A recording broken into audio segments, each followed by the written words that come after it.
Et comme chaque mercredi pour Hémicycle, on retrouve Arnaud Benedetti. Bonjour. Bonjour à vous.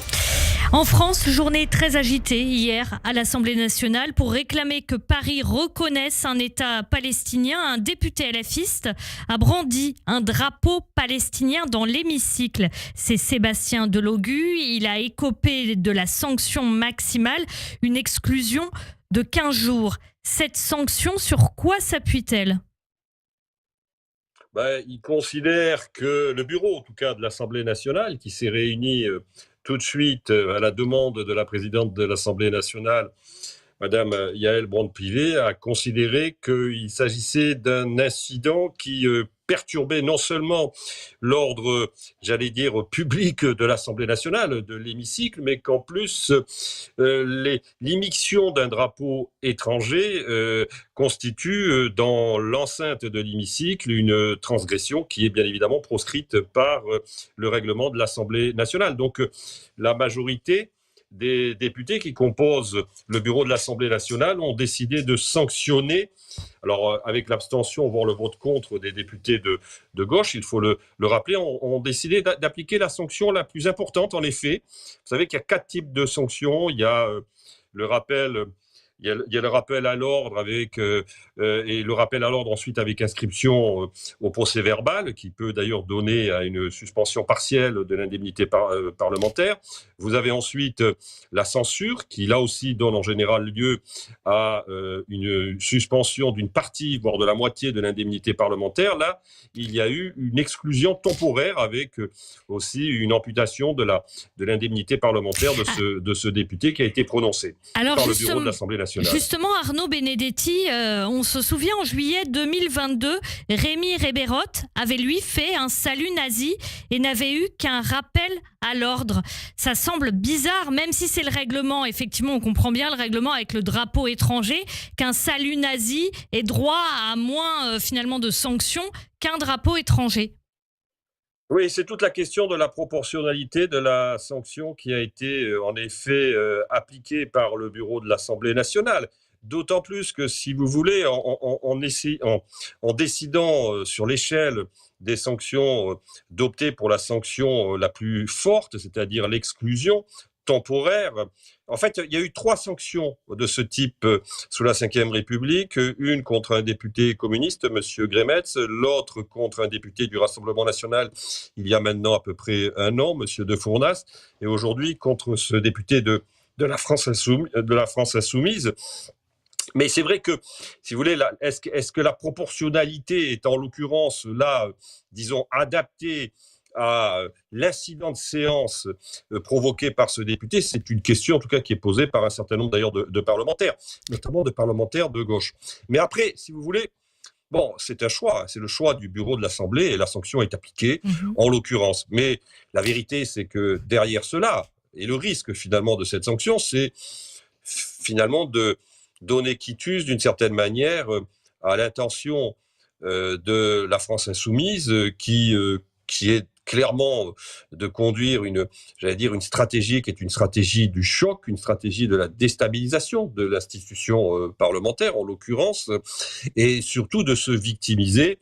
Donc il faut en effet toujours manier avec, une très grande précaution, la hiérarchie des sanctions pour ne pas donner des gains politiques à ceux qui veulent troubler sciemment le fonctionnement de l'Assemblée. Alors ce trouble sciemment de l'Assemblée nationale, c'est avec un drapeau palestinien. Et actuellement, il y a beaucoup de tensions en France avec ces manifestations qui se présentent comme pro-palestiniennes où des affiches d'otages sont arrachées. Là, après cet épisode du drapeau palestinien dans l'hémicycle, David Guiraud donnait une interview dans la salle des 4 colonnes, la salle de presse de l'Assemblée nationale. Il a été interrompu par Meyer Habib. Les 2 députés ont manqué d'en venir aux mains. Ce qu'on retiendra sur tout cet épisode, ce sont les propos du député LFiste David Guiraud.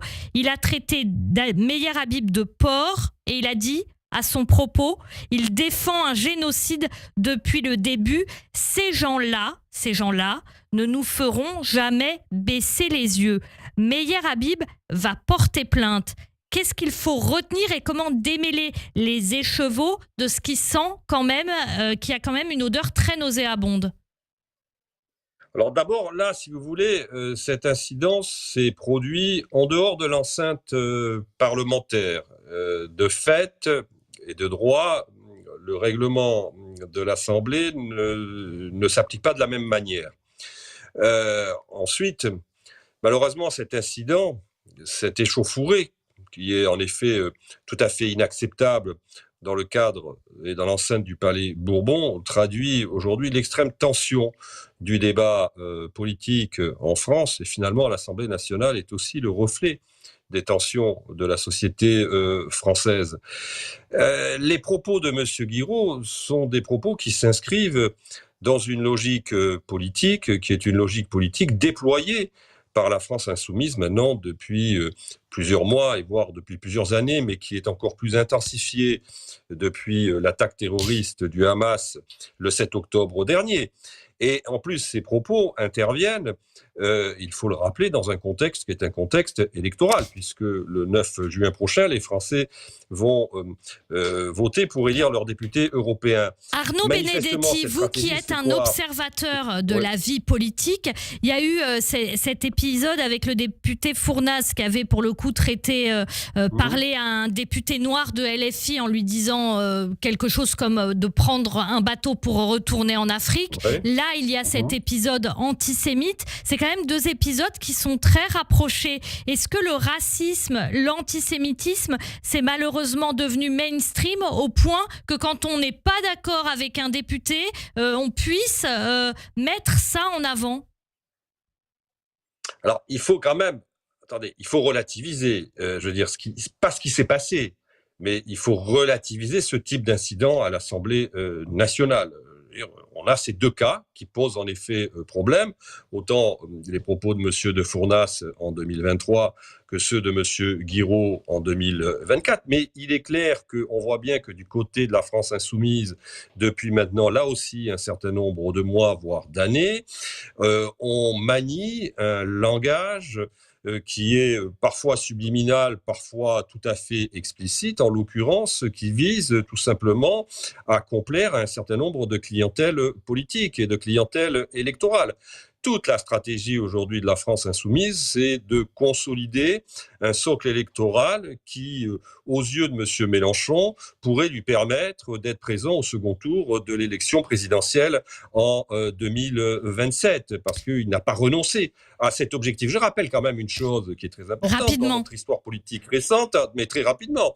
M. Coquerel, le président de la Commission des lois, en 2017 ou en 2018, a livré à M. Mélenchon ce qu'il considère être les clés du succès de M. Mélenchon, c'est-à-dire aller chercher les 700 ou 800 000 voix qui lui manquent pour être présent au second tour de l'élection présidentielle. Et pour être présent au second tour de l'élection présidentielle, M. Mélenchon pense, comme beaucoup de cadres de LFI, qu'il y a un certain nombre de clientèles électorales qu'il faut ramener vers soi pour pouvoir franchir ce cap. Et cette stratégie et ces incidents obéissent aussi à cette stratégie. Merci beaucoup Arnaud Benedetti, qu'on retrouve chaque semaine sur Radio J dans Hémicycle. Bonne fin de journée. Radio.